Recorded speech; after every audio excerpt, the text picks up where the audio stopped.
Let's do an injury report you guys are going to be fired up for. We did a walkthrough today, so did not participate was Brzee with a knee, Mike Davis with the shoulder, Alvin with the knee ankle, Zaire with an ankle. Tell me if I'm going too fast. Chris Olave with the illness, Dylan Radunes with a knee, Spencer Rattler with a right finger, Nathan Shepard with an ankle knee, Jack Stoll with a knee, and Mason Tipton with a groin. And then we had a couple limited guys, DeMario with the calf, Caesar with the ankle, and then Tyler was full with the hip. So obviously today was a walkthrough with our schedule, and then we'll turn it up a little bit tomorrow, do a little bit more full speed stuff, and then we'll be ready to roll. So, is there any chance you'll have Alvin Sunday? We'll just see. We'll see. We'll just let this week finish off. So. I know you just rattled off a whole bunch of guys. Yeah, which one do you want? Did he get hurt during the game, or was that he played every game and then sometimes things come up after the game. So, yeah, he completed the game. He was just limited, or he was did not practice. Excuse me, today with a knee. Chris, is the back still an issue, or? No, I think that's progressing well. So he obviously has been on maintenance there. Spencer's finger injuries, that anything? No, we're fine. And did Jack Stoll, that injury, was it potentially serious or anything? Yeah, he won't play this week. So Jack won't play this week, but obviously, I don't think it'll be something I'll go into like next year for him. So no. So he'll obviously have some work to do here coming up, but he'll get through it. Everyone getting sick this week, or? Yeah, there's just some sicknesses. Yeah, that's what happens. It's December and January. What kind of, as we kind of reach the end of the season, what kind of impact do you think your rookie class has had? I think it's been a really good rookie class. Right demeanor, right mindset. They've gotten better, obviously, throughout this whole process. And, guys that obviously you can see carrying significant roles moving forward. Do you think the amount of surprised you at all, or, when you make those picks? As much as you guys end up having? You never know. You never know as the rookies come in. I mean, they may have to sit behind someone for a while. Not every rookie has to play early. That's not an indication of something bad. Fortunate for these guys, they were able to get a lot of reps early through a various number of circumstances, whether it be injuries or just the opportunity presented itself. And so I feel like this group obviously has been a really good group. They've done some really good things on the field, and we're excited to see them progress. What does that do for you guys now that you have had that experience, that they were maybe put into action sooner than you guys? Yeah, I think the best educational opportunity is being out there on the field and playing in football games. And so while there's a ton of other resources for these guys to develop, ultimately being out there on the field is no better than any other one. And so I think these guys have definitely seen the progress that they've made through the season. And again, we're excited. How important is it for this team just to finish strong? Yeah, obviously it's really important. It's our last opportunity to finish division game. Atlanta. There's a lot of variables here, and so we're excited to finish this thing off the right way. Do you feel a difference in the New Orleans community since you've sort of caught fire in this last month? Do people, when you see people in the streets or people out, do you feel a difference in the general public than, at the time when you were 2-8 or 2-9? That's a great question. I'm probably the last person to ask because between Ochsner and my house, I haven't probably gone any other place other than those two spots in the last couple months. So, but obviously, I think I think the momentum obviously has been very positive for us. I think the one thing I can lean into is just the energy our dome had the last couple weeks of the season was really special, and for a team to be in the situation that we were in, had only won a few games going into those games. I thought the dome had tons of energy, tons of juice. We were able to give a little bit of something that got them excited. And so, certainly we think like that collectively as a city, as a team, we can build on all this. Going back to rookies sitting behind guys and not playing immediately, how satisfying is it that, Shough didn't play to start the season and then midway through he gets and he's had the success in it? Yeah, every player's development is going to go through a different path. No two are the same. Tyler developed off the field for a number of weeks. And so, when he was presented the opportunity, obviously he's taken advantage of it, and he's done an awesome job, and we're excited for where he's going. One part of Tyler's game that has maybe been the biggest pleasant surprise for you, that maybe you didn't know he would be there now with some particular part of his game? That's a good question. I'd say two things jump out to me would be just the leadership, running the show until you're up in front and leading the group. You're not going to see that part of it where he's taken obviously a leadership role each and every week as far as just having those times where he can be a little bit more vocal, whether it be in meetings or certainly on the field. And then the other part I think that's always a challenge for transitions from college to the NFL is just the pocket. It's these are the best. These defensive linemen are really talented, and you have to play within these very confined pockets, and then you have to make the right decisions when to leave them and buy time and escape and use your feet. And so I think he's done a ton of good things within that. Did you see that pocket awareness in College State? Or has it been, oh, wow, he's better at that than maybe we thought? Well, I think you definitely saw examples of it on film. We saw that. We were excited about that.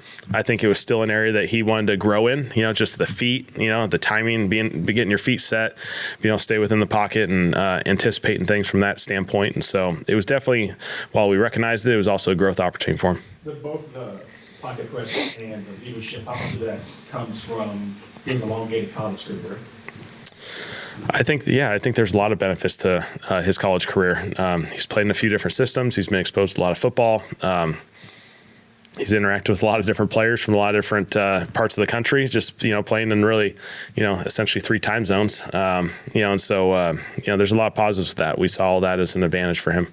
We've seen over the course of the past couple of weeks, more of route combinations, opening up receivers wide open, and all these other things, and kind of freeing up these guys. Is that maybe an example, or what would you attribute that rather to when it comes to the success that you've been finding as of late in that area? I think just good execution by our guys. Our guys are executing really well. There's guys that have, obviously are going to get the targets. So there's other guys that have big roles that, you may get the assist. You may get the assist on the touchdown play because of what you do, what your route entails.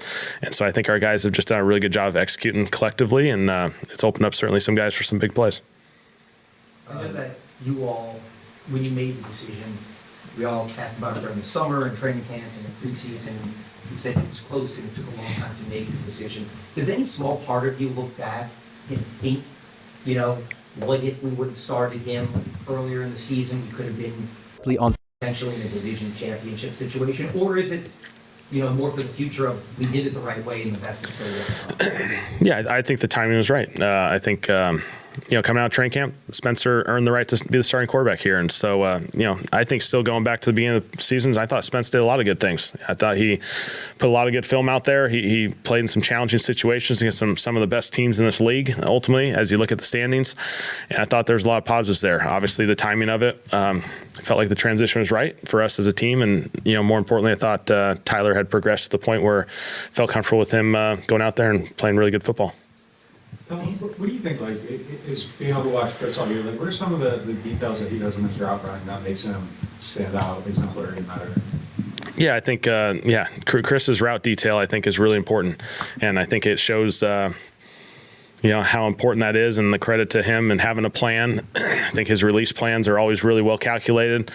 I love the way he tries to marry up route concepts, and so there's a lot of similarities with the way his stems or his releases are, and so it puts defenses in conflict. And obviously, I think he's done made a ton of progress at the top end of the routes as far as the coming back to the football, the competitive catches, finishing. I thought there's been a lot of progress there, and so it's been awesome. Do you care about the Rookie of the Year thing? Is that something you'd like to see Tyler get? Have you looked at it at all to see is that something you concern yourself with at all? I haven't done a comparison study, all that stuff, but I do know the impact Tyler's had on our team and impact really on this league the last couple months, and so he's obviously had a tremendous season, and certainly he's worthy of that type of discussion. We spent a lot of time asking about red zone stuff earlier in the year, and the first Atlanta game was kind of Yep. The worst of it. It's been so much better about that area lately. Have you changed something there? Is it just better execution, a little bit of everything? Yeah, obviously you feel like there's a little bit of everything there. Obviously Tyler's done an excellent job in the red zone, I think, executing. He's thrown a couple touchdown passes and some hard downs. We're running the football a little bit better down there. We're protecting the football. And so, again, it's important to score touchdowns down there. We weren't able to do it the last time we played these guys, and it was kind of a tale of missed opportunities in that game. You were talking about the players potentially getting, assists on some of those big plays and everything. Yeah. Is that something you all celebrate in the film room, or like how do you go about making that feel just as big a part of the game as the touchdown itself? I think you always want to recognize the guys that have a huge impact on the play that aren't the Sports Center highlight notifications. The defensive linemen do it all the time. There's a sack, chase a sack. Also, Grando gets an assist the way he rushes, and a lot of routes. There's another route that's corresponding to the play, or offensive lineman with the finish in which he blocks, and there's a lot of guys that go into the execution of a play, not just the one or two individuals that kind of get to fill the stat box for that particular play. Is that an example of the culture that you created here? I think it's important always to recognize those guys and try and draw the focus to it. It could be a finish play, it could be an effort play. There's just a lot of things that go into this each and every week to be our best. In college, they give out stickers. Like, is there how do you just call it out in the meeting? Yeah, I think it's just something we always try and recognize. Yeah. As well as you guys are playing right now, Atlanta is also playing. They are. Well, does it do anything for you, like, when you're going against a team that's also in its stride? Yeah, I mean, they're playing really, really good football. They're as talented as anyone we've placed all year. When you look at them, they got talent all over this roster, and so they're playing really good football. They just played a Monday night game and played against one of the best teams in our league and won it. And so they're playing really well in all three phases, and so it'll be a fun challenge. Kellen, you all have a chance to finish second in the division. What does it mean to you personally, especially considering how the season started out? Yeah, obviously, our goal is to finish and play as well as we can, and so every game is an opportunity, and we don't take any of them differently or lightly. We want to finish this thing off the right way, and this will be a fun challenge. These guys are playing really good football. Is there anything about Tyler's self-accountability and mistake correction process that stands out to you? It's a good question. I think. That's a really good question. Tyler, I think he does a really good job of self-evaluating very quickly and then moving on to the next play and allowing that correction. If it needs to be for a future play, he corrects it and he keeps moving. And I think that's an important part of playing quarterback in this league. And you can see the way he's handled these games. If there's a little dip, he doesn't let it bother him.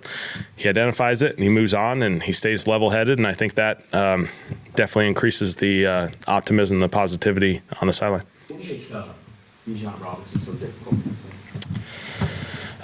You can do a lot of things right, and if one thing's wrong, it's a touchdown. That's the story of a lot of the plays this year, and so he impacts the game in every element. Run game, obviously, the pass game, he can take a check down and turn it into an explosive play. They get the ball out in space, and then you're kind of in these challenging tackling situations, and you can argue he's arguably the best running back in this league. It's certainly at the very top. Tyler shared on, I think it's Mike Flory, about how he was kind of beating himself up on a run that he had, or keeper that he chose, and he went up to you and you said hey, that's all right. How important is it, for you to have that kind of response toward him to not make him feel worse in that scenario? And is that something you can try to do all year? I think for all of us, it's a challenge for all of us is just to move on from the next play. Nothing's going to happen. That play happened and it's over, and you never get it back. You never get to change it. So, I know the one he was talking about. He tried to pull the ball on first down. Said, hey, it happened. Next play threw a touchdown. So he obviously handled it pretty well. Probably about a month ago. So now looking where games have passed, are you ready to quarterback going in this year? And what besides the record has made you more confident saying? Yeah, Tyler's doing an awesome job. He's progressing really, really well. He's taken each and every opportunity and gotten better. And so fired up for him, fired up for everything that he has in front of him. And so obviously we're focused on this one opportunity to finish this season the right way. We've built on some momentum here, and we got to finish it. If I kind of follow up on that, your last few stops were quick in Philadelphia and the Chargers. Yeah. Obviously. I remember for some of us out here, in 06 with Peyton and Breeze, it wasn't kind of the aerial show it became as it evolved with those two. I know you've compartmentalized on the game right now, but is there something about heading an off-season and looking forward to maybe building some synergy that you have had an opportunity to do because of the movement? Yeah, on a personal level, I'm very excited about an off season where you have a foundation here. We're just going to strictly build off of that foundation, and so we've got a lot of good pieces in place. We got a really good organization that's built the right way. That's all connected on the vision, and so certainly I'm really excited about this off season. I know this is a question for next week, but it is the last Wednesday. Your thoughts for now? Cam Jordan and the possibility of maybe bringing him back next year? Yeah, I mean, Cam's season has been tremendous. I thought the impact he's had on the field, the impact he's had on our locker room and our building, just a bunch of A-plus experiences. And so obviously he means the world to all of us. Again, on the field, he's had a huge impact, especially late down this stretch. I think is credit to his ability to stay ready each and every opportunity. And so, it's been awesome. What is it about the quick game that you think marries so well? The second quarter, like you guys went through it and kind of got going. Like what works so well about that? Just quick game. Yeah. Yeah, I think just finding rhythm and completions. First half obviously against Tennessee was a little bit choppy. Weren't able to kind of find our rhythm, and I thought we were able to run the football, get some completions going, and then it allows you when you call those shot plays later on to have a little bit of rhythm and some comfort level, and get the ball out of your hands. So these pass rushers, they're really good in this league, and if you get sitting 5 and 7 step drop timing all game long, you don't want to live in that with these edge rushers in this league. There were a lot of plays early on when Tyler became the starter that kind of bigger plays were coming out of structure, second action, I think is the phrase that y'all use. Lately, a lot of stuff has been in structure. What's kind of changed to allow that to happen? Yeah, that's a good question. I think, again, it comes down to executing really well, trusting things, letting it rip. I think that's one thing that I love about Tyler is he trusts it. If he sees it, he's going to go for it, and he's not going to worry about anything else. And so I think that's led to some big-time plays. Do you feel differently in sync with him during the course of the game while calling plays than maybe you did in his first start or two? Like, do you feel a rhythm better than maybe you did early? No question. I think the more experience you have together, the more cohesive you are, the more connected you are, the more I can kind of anticipate how to call a game for him. And he certainly, I think, has more of a feel for the rhythm in which I may be calling a game or adjusting as the game goes. What do you see in the kind of partnership or relationship, chemistry that you're seeing between Tyler and Chris? I think just communication. I think it always starts with communication, building that relationship so that you can have those honest conversations and make sure you understand each other. I think the other part that playing quarterback and receiver is body language is really important. When you want a quarterback to trust something, they got to be able to read the body language of the receiver, what angle he's coming out of or the choice that he's going to make on a particular route. And so all that goes into spending a lot of time together.